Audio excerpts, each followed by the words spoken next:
Good morning, everybody. So Lieutenant Colonel Fox and I are here from the Vermont National Guard. Lieutenant Colonel Fox is on the Army side and I'm on the air side.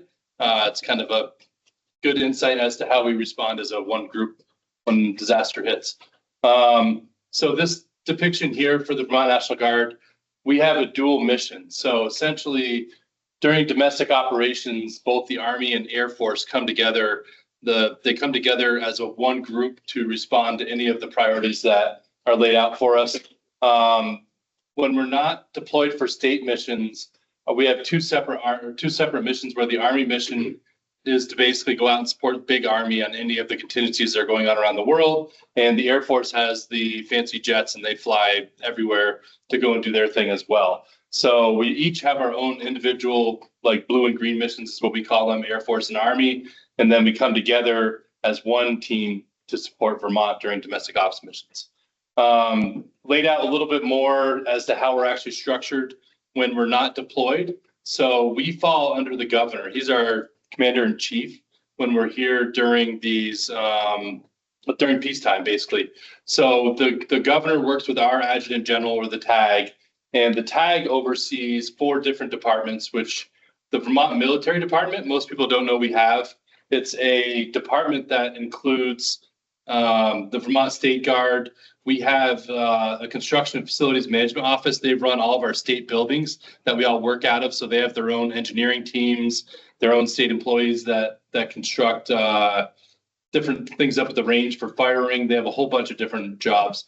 They have a whole military finance office. They're the ones that pay us during the state active duty call-ups. So basically we transfer from whatever did we do during our day job, whether you're full-time in the Guard or you're working at the supermarket down the road. When you get activated, you go into a state active duty order, and that is cut by the military finance office. And the state of Vermont then pays you as a state of Vermont employee, and then that's later reimbursed by the entity that's requesting you, which we'll get into a little bit more later. And then the Vermont State Guard it tends to be made up of a lot of our retirees. They have their own rank system, but they wear uniforms. They're a military organization at the state level, and they tend to help out with some of the events and stuff we do around the area.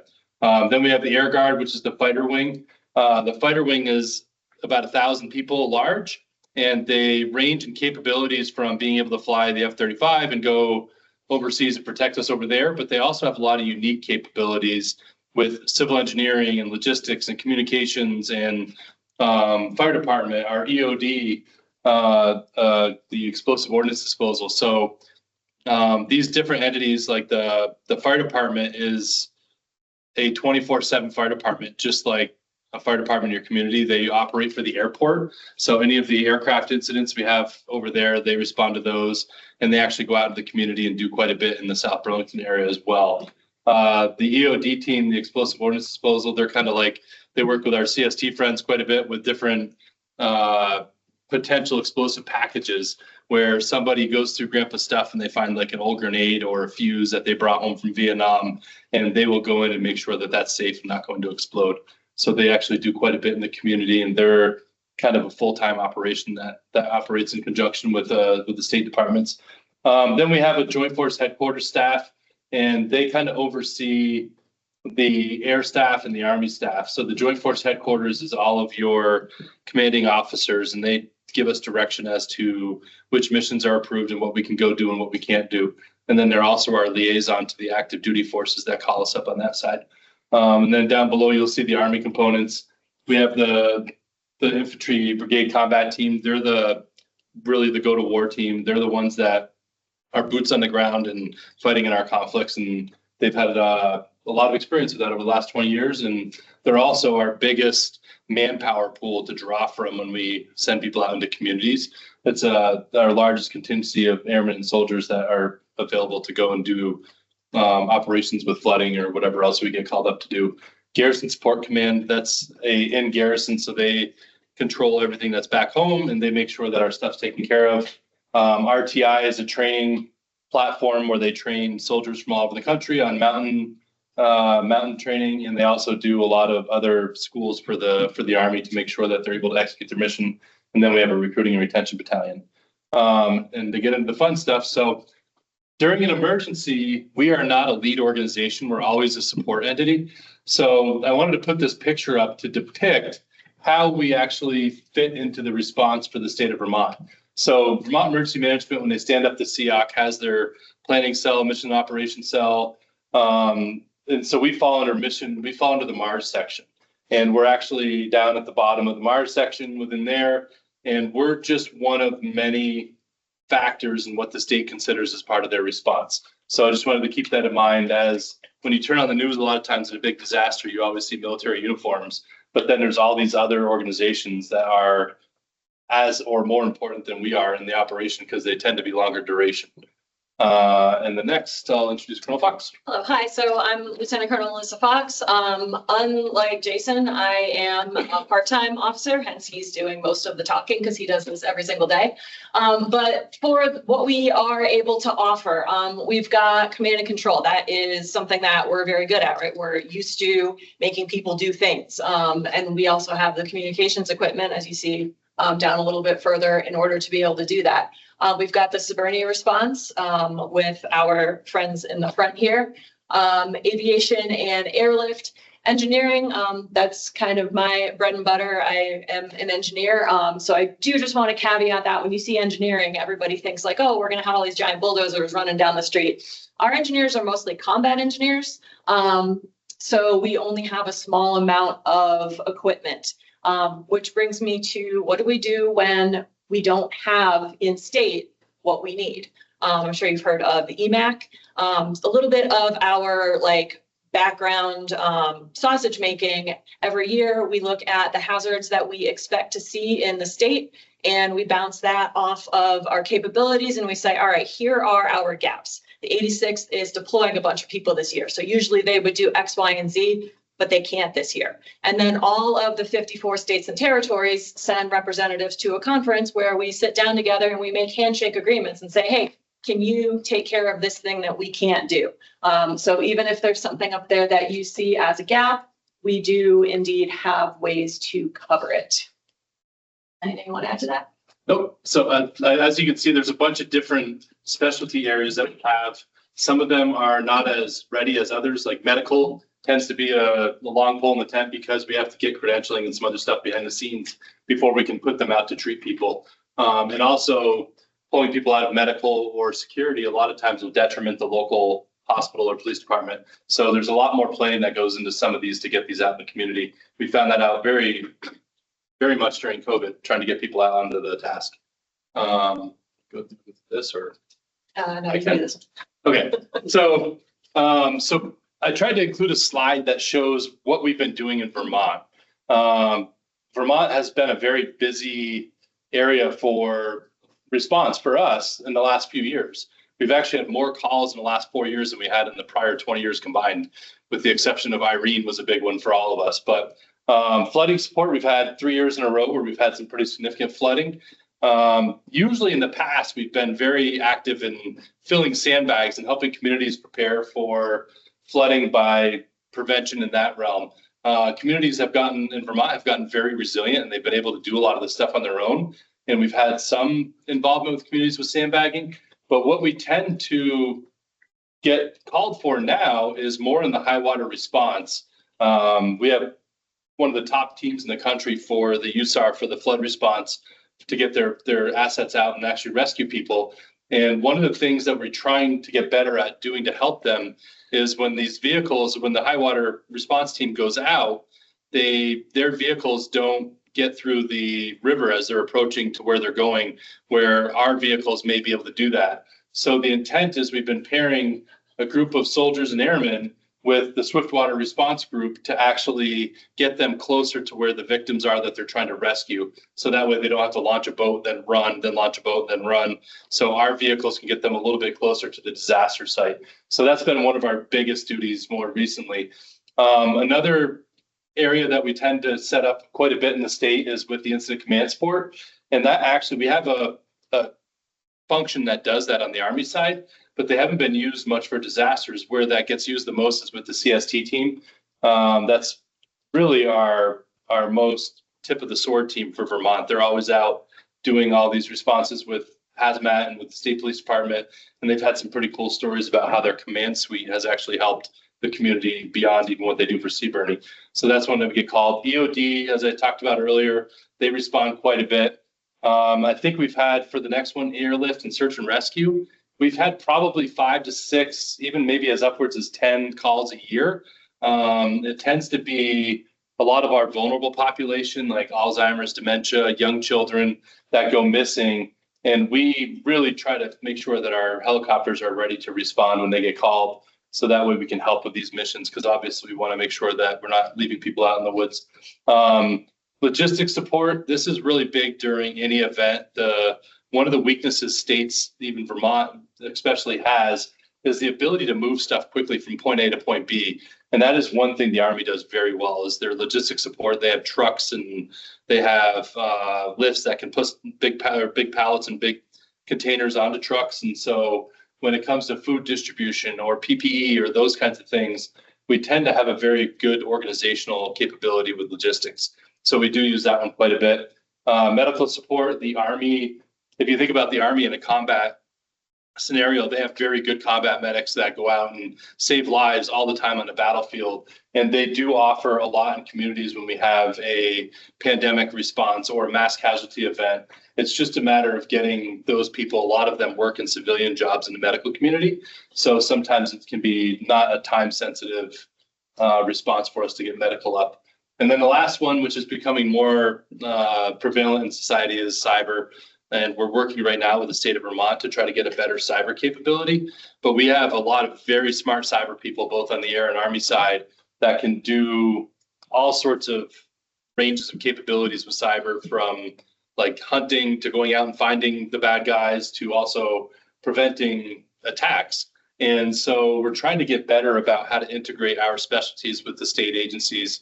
So that way, when somebody has a cyber event at a municipality and their water's no longer getting out to the community safely, or whatever the case might be, how we can jump in and mitigate the attack and then help them recover. So that's something we work quite a bit with the state to try to figure out how we can get better at that. So I'll let you talk to this one. So the Stafford Act, that is, most people think of it as the presidential declaration of an emergency, and it helps you get all of your federal funding. But there's also a portion in there that talks about the National Guard not doing things that the local economy can. So if you can contract something, you shouldn't use the Guard for it. That being said, sometimes we can respond more quickly than you can get a contractor up and running, especially in a widespread disaster. So that does not preclude you from using us as a stopgap measure until you can get your civilian economy contractors up and running. So when the local and state resources get overwhelmed, that's when we can get called in. And then additionally, we have capabilities that the state might not have. So that's another great thing that we can help you with. We are reimbursable. So sometimes when people want to use the Guard as the easy button, they call up and then they realize how expensive we can be, and then they go find another way to solve their problem, which is fine. We do understand that we can be a little bit expensive, but this little flow chart kind of tells you how to get a hold of the Guard if you do want to request us. So you need to identify the need first. You don't just like call the jock and go, help. You need to know what you need. And that doesn't have to be, I want 15 soldiers and this nomenclature of equipment. It's actually more helpful to just say, hey, this is the capability that I am not able to, or this is the gap that I'm not able to meet. How can you help us do this? And we will figure out how we can help you meet that. So then you request through VEM, they validate the request and say, is there anything else that can be done that's faster or more cost effective than the Guard? If not, they call us, the Guard validates the request, and then we initiate our response. So what's a reasonable timeline for this? It's definitely not an hour. It depends on what the capabilities that you're asking for. Mm-hmm. I mean, we have, the common one is the aviation. So the search and rescue coordinator for the state will call for aviation support down to the search and rescue center, and they get back to us. And we usually have a helicopter up within 2 to 3 hours of a phone call. So we can get helicopters up quick.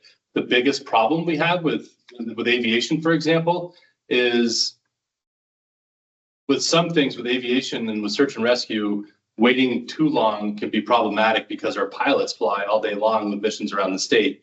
And if you call them at 10 o'clock at night and they've already been flying all day, it becomes a safety concern for them to go back up at 10 o'clock at night and go fly around and look for people. So if there's something in the community that looks like it's going to be bigger than what you can manage, like a forest fire or aviation, requesting help up through VEM quickly is important for us to be able to get to the response faster.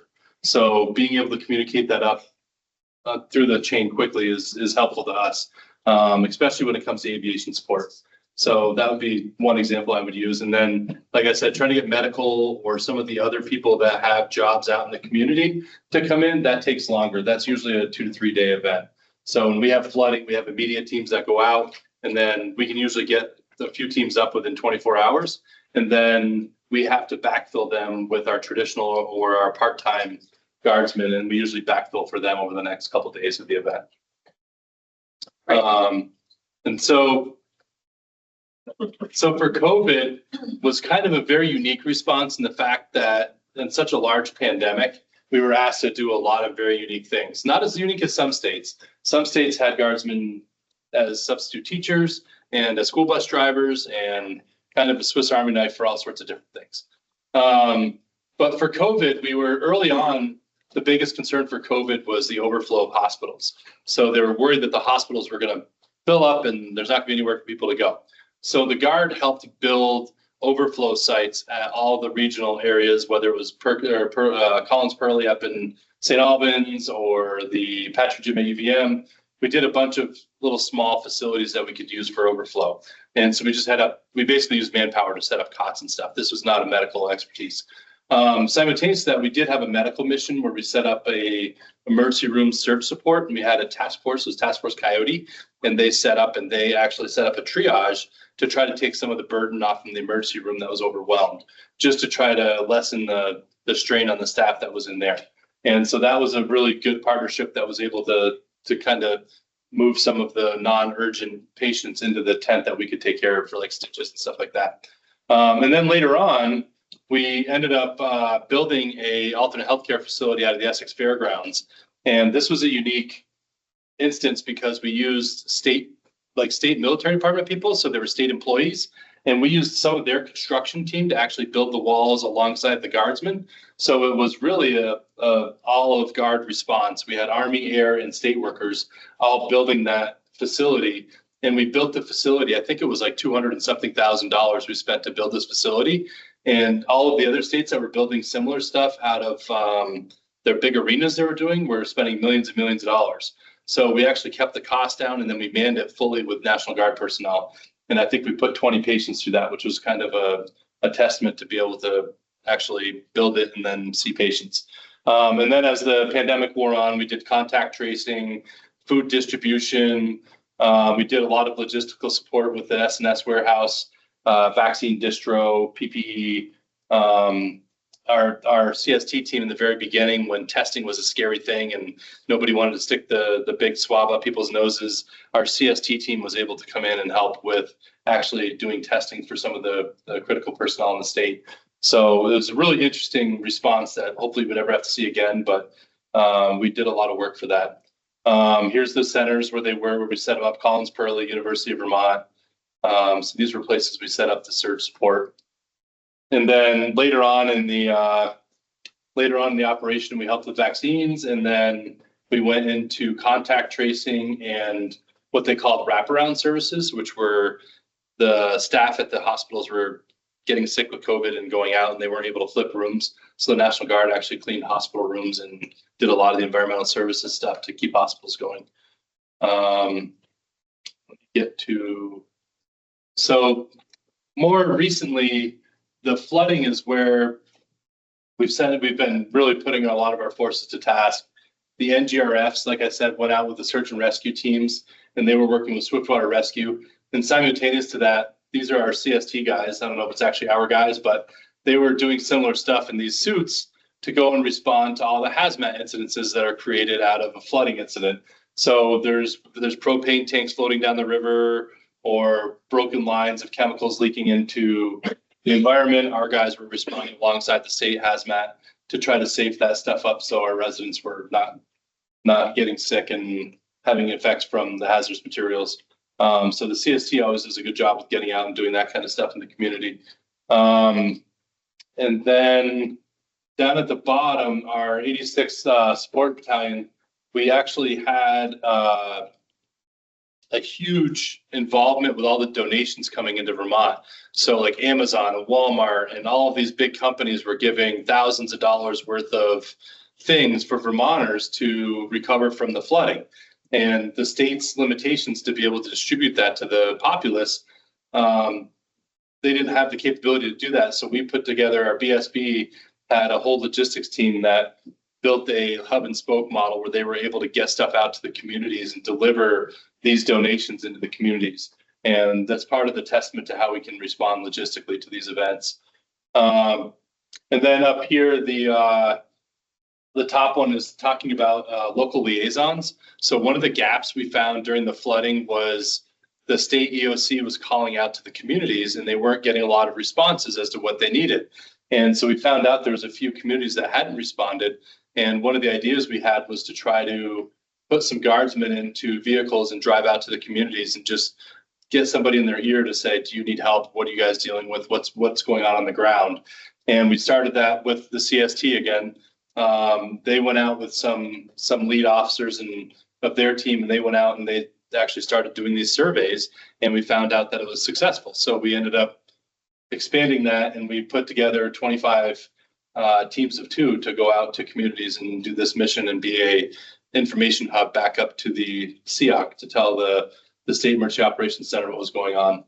And then down at the bottom for PPE and recovery support, we actually worked with the SNS warehouse again and worked with distributing PPE and helping them out again. And that's turned into a really good partnership for us to be able to work together with that team and getting supplies out. And then kind of an interesting caveat to the whole response with the flooding is our helicopter unit was deployed when our floods hit, which is usually the case. When we're out of town is when the worst stuff happens. So as Colonel Fox was mentioning earlier, we have agreements, or we have really close friends in the other New England states. So the New Hampshire helicopters were the ones that actually responded, and they did multiple hoist operations in conjunction with the Swiftwater Rescue. So they were identifying where people were, and they were actually doing hoist operations to get people out. And then later on in the flooding, when they were going in to identify like submerged vehicles and stuff, Swiftwater Rescue was working with our aviation teams from New Hampshire to go and identify vehicles that were submerged and to try to figure out if there was any victims that might be in those vehicles or standing on top of them or whatever the case might be. So that turned out to a good partnership to get people safely out of some bad situations. And so then basically this is our contact team of how to get a hold of us. But I think in conclusion and like how we work is every guardsman that we have in the Vermont Guard signs a piece of paper when we enlist. And one of the biggest things that we pride ourselves on is wanting to help the state of Vermont and wanting to help our citizens. So our members are very anxious to get involved. So most of the time when these disasters hit, it's actually holding them back and trying to figure out how to get involved in the fight without being a burdening cost to the community, because we are very expensive. We're supposed to be the last ones in and the first ones out. So when you see stuff on television where, people in Florida are responding to hurricanes, we try to be the first ones in there to prevent loss of life and limb and property. And then we get out and we let all the other organizations come in and help with recovery just because of the cost it puts onto the communities. For example, our aviation assets are about $2,500 per pilot hour. So just the price gets up quick when you start doing some of these recovery missions that are out there. So we've had calls come into the JOC where I think a fire department from somewhere around Barrie area called up and they're like, hey, we need a helicopter to come drop a Bambi bucket onto this fire and start putting out the forest fire. It bypassed all of the state emergency management. And we got back to them and we ended up sending them up through VEM. And they found out the cost of it. And they're like, never mind, just fight the fire on our own. So it's just, sometimes the request goes out and we have the answer is not us. But like I said, getting to where we communicate early and in the response is very advantageous to actually putting help in the field. Can I jump in with one more thing on that? Yeah. So Vermont is a small state, right? We're all small communities. You all know a guy. If your guy is a National Guard guy, don't call Sergeant Bob that you know, please actually use a helicopter. Yeah. Right. Trying to get like your individual guard friends to do things, they are not allowed to self-deploy. So using the system is the right way to go about it, even if it's going to take a little longer. It makes things way easier on the back end. No, that's the watch officers are great in Vermont. They know the right protocols and how to call us up and what we're used for and what we're not used for. I think we're at 11:30. We're supposed to go to 11:45, right? Yeah, So I wanted to leave 15 minutes for questions and answers. I know there's a lot of stuff out there, so go ahead, sir. Yeah, I have a question regarding the the air assets, primarily the helicopter hoisting. My understanding is the National Guard is the only entity in the state of Vermont that has the ability to have medevac helicopters with hoisting capability, right? I don't know what DART's capability is. Yeah, I don't think I'm pretty sure they don't have any. I know they do a lot of medical transport, but I don't know if they have hoist. Yeah. So we do have our pilots and our crews, when they come back from wartime, train up multiple crews on hoist and Bambi buckets. So I know we do have qualified hoist people now. So that is true. So the question I have is, as an assistant chief and as an EMD, if we have the need for, someone's lost in the wilderness in our town or mountain, we need a hoisting medevac of that person. And by the way, this recently happened in Manchester, where they had a small private plane crash. Yeah, I remember that. Yep. I remember that, this winter. There was a hoist. They were hoisted out of there. There were 3 minor injuries, but they were hoisted by the New York State Police. So I don't know why it was the New York State Police and not whether a request ever came to the Vermont National Guard. But the question is, if I need that asset, how do I get it? It sounds like it goes through Vermont Emergency Management. And number two, if I get that asset, am I going to be charged as a fire chief? Is there assistant fire chief? Is the incident commander? Am I going to get charged, $20,000 for asking for that? So for hoist operators, so this is a good part of the discussion for aviation. So the United States Air Force actually has a search and rescue operations center that works out of Tyndall Air Force Base in Florida. And so this center coordinates all search and rescue responses across the United States, even Utah, Colorado, even the big mountains where they're rescuing people. So the way the process works is there's a search and rescue coordinator for the state of Vermont. His name's Drew Clymer. VEM, when you call up, they'll put you in touch with Drew. He knows how to reach out to the search and rescue center. They file a case with the search and rescue center. That search and rescue center will then build a case number.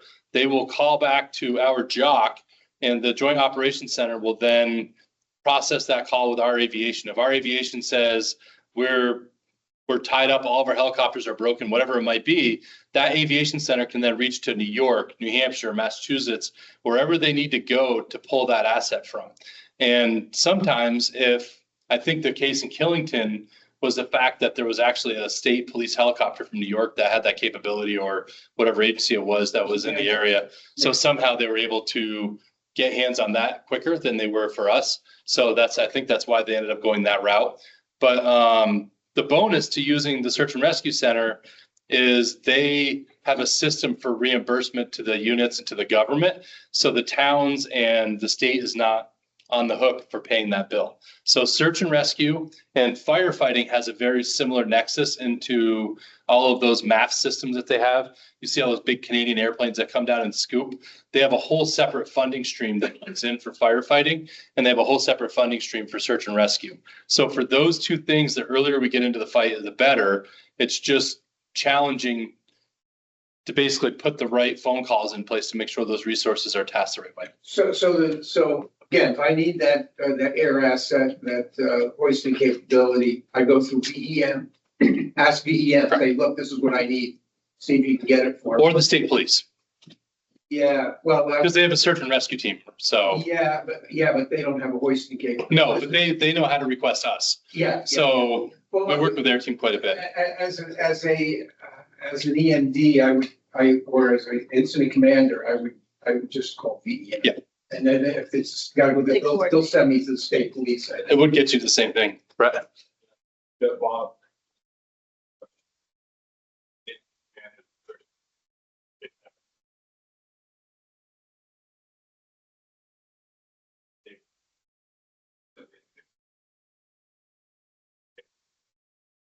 Yeah, if they're on the scene. What happened in Manchester, I can tell you what happened in Manchester, state police weren't even notified that a plane crashed. They were notified about an hour after. That's So if you probably an unusual situation, but that's what happened. call me, it's the watch out for. Yeah. That's my position or. But search and rescue. No, that would be the next one. Yeah. Yeah. Okay. I think the watch officer is the cleanest call Yeah. in that incident. But the other thing, I mean, it's interesting you bring that up. So we've had cases where Facebook will actually come up with a missing person, right? And I don't know, I think it's missing persons page, but it'll say vulnerable individual wandered in the woods in Fairfax, Vermont or something, right? And so I see that come across my Facebook feed or whatever at night when I'm lying in bed and I'm like, all right, I was like, I wonder if this is going to be a phone call for search and rescue. So at that point, I'll shoot a note to Drew Clymer. It's like, hey, you tracking this? And he'll send a note back. Sometimes he's like, nope, first I've heard of it. And then I'll hang up. And behind the scenes, he'll go drive. I think he contacts the watch officer, goes through all of his chain of command. But then he goes and drives out to the scene. And then an hour later, I get a call and say, yep, we need 2 of your birds, send them over. So what ends up happening a lot of times in local communities is they'll go out with the search and rescue team and they'll search these areas all day long and they don't find anything. And they're out looking and they're doing what they do for their grid searches. But then nightfall starts to come in and they get worried and they're like, oh crap, now it's nighttime. Let's call the guard. But the problem is at nighttime is when we're going to bed too. And our pilots have already flown all day. So it creates a predicament for us to put pilots up sometimes as to how we're going to put people to task to get them out there safely. So if we know, like if you have somebody, it's a big section of woods and you're trying to find them quickly, getting that conversation going with the watch officer and with Drew Clymer early will help us put a bird and a crew aside. So later on, we have that available to go and search for the search and rescue. Thanks. Sir, do you mind commenting about the distinction between the civil support team with regards to cost and sort of activation chain? So the civil support team is the best, not kept secret. They're trying not to be secret in Vermont. But the civil support team is, our CST team is a group of individuals that is a full-time entity that was prearranged with the federal government. So they're on orders all the time. So when they respond out into the communities, they don't cost the communities anything. They just have to be coordinated through the right entities, whether it's the hazmat coordinator, if it's for CBRNE, the watch officer can use the CST team to put communications on a site. So your example in Manchester would be an applicable example where you don't have cell phone signal, radios don't work, whatever it might be. The civil support team has a command suite that they bring out and they can actually set up a hub for all of your communications to bounce off. And I know at one point they went for a forensic investigation and they actually went up and provided a internet capability where that forensic team was actually able to process results on the scene instead of having to leave and come back. So they have a lot of capability just within this one team that really is available to the state. Just if you're working through the right entity, you can get access to them pretty easily because they're on call 24/7 to be able to help out. They have what's your 3-hour response time or something? It's just, A lot of times quicker. I just think, immediate response. Right. Especially if we get a warn out with regards to a situation. And we also do look at things like all in cards. It's not like all of us have to leave if you need communications assets, command and control. Just sometimes even just like some boots on ground a little bit, like it's not, we're definitely trying to lean forward into supporting the state. And because we're all active duty, again, it's you don't have to put anybody on orders. We're already sort of on orders, ready to go. If anybody wants a CST 101 brief, I'd be happy to do it. Yeah, they usually do that here too, We actually. got a little bit over there. They've been a great asset for the hazmat team. We used to work with them very often. So the National Guard, so there is a part of the National Guard, and one of our old slides used to have it where it talked about authorities of how we're able to respond. And we have a thing called the Immediate Response Authority. And some people are already positioned to do it, where we have the CST, the EOD, which is Explosives Ordnance Disposal. We have the fire department.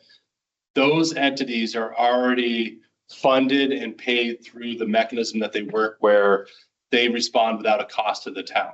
If you find an explosive in the town, we can go help without a cost to the town. So those are just unique entities that we have within our organization where they are positioned to respond to those events. We also have, if you see that, one of our armories is busy and they have a whole bunch of people that are on for a drill weekend and they're all in their training and they do their thing, and the town manager sees that, the armory is busy, so it must be a drill weekend, right? And something happens where we have a train derailment with a passenger car or something happens, they are actually allowed to go and help respond for providing immediate response to life and limb. Our job back when that happens and they call in and say, hey, this really bad thing just happened, we're helping them out.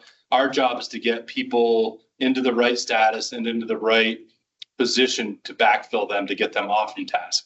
But we are allowed to respond to immediate events. If they see somebody and they're doing a convoy and they see somebody on the side of the road having distress issues, they will stop. So that's one of the benefits of the National Guard is we have a clause where we are allowed to help out if it's a life, limb, eyesight, property type instance.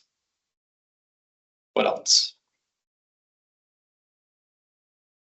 So we're about 5 minutes early, but I guess the other thing I would say, the National Guard in other states and in other parts of the country have been used for very strange things over the years. And I was going to put a slide in, but I don't want to encourage people to get into a bunch of weird ideas. But for instance, during Irene, one of the unique instances we had is there's a community somewhere in Vermont that was cut off from power. And one of the issues they had is they ran a dairy operation, and their dairy operation required power to milk all their cows. And we actually had to send out a group of soldiers to go and help them milk cows in order to keep the cows good so the milk didn't go bad. And then we did logistics and helping transport milk and stuff. So we've had very unique missions. So, I mean, that's been a mission. We've had Massachusetts actually use the Guard to drive buses during the COVID pandemic. So they actually trained a bunch of Guard members to be bus drivers. And then during COVID also, they had New Mexico had them as substitute school teachers. So literally we've plugged holes in all sorts of different entities in the communities when they need to. We get used quite a bit. Our civil support team actually has the benefit of going to a lot of the big sporting events. So next year there's a FIFA event that's going on in the United States, and it's basically like 6 Super Bowls going on at the same time in different parts of the country. So we're basically planning on how to provide support through the different states to be able to support those events. And CST is the one organization that's definitely tasked. Yeah. And so they go in, they set up metal detectors or whatever. They have all sorts of different capabilities that they can do to help with these events. And then you'll probably see other Guard involvement in those big events as well. So it's just interesting. Yeah. Guards that can be buckets, forest fire. You should ask in for pilots use actual response as training hours, so there's no bill. So the solution to the forest fire problem has been solved because the West Coast has burned up for like the past 7, 8, 10 years consistently every year. So there's a route where, and we're working it now through the Forest Service, where our National Guard, our Forest Service, and our state get into an agreement with the federal government so we can go provide support with Bambi buckets or personnel or whatever we agree to in that contract. And that is not a reimbursable expense for the state. So that's something we're working on now to put in so it's not a cost. We never thought we'd have to deal with it, but this year's drought, it really kind of puts us on the edge of our seat. So if a lost person starts a campfire, then you can hoist them? We can do both, yeah. We'll hoist them in the Bambi bucket. First up, then jump in the baby bucket, then they jump. So, what else? Anything else? Nobody asked any of the mean questions. I'm surprised. We were just talking earlier about how the Guard's being used across the United States right now when you see with like California and stuff, and most of that stuff's out of our control. So it's just an interesting perspective that we live every day, and we have very senior leaders that deal with those politics so we don't have to. But basically we take our guidance through VEM. So Vermont Emergency Management says they need us to go do a thing, and the governor has signed off on it, then that's when we go do our thing. And so Vermont's a very nice state in that we have a very good relationship. So we don't go and do stuff without going through the governor and through VEM to make sure that they approve missions. So it's a very, very interesting time we live in with what's going on. But, all right, I think that's it.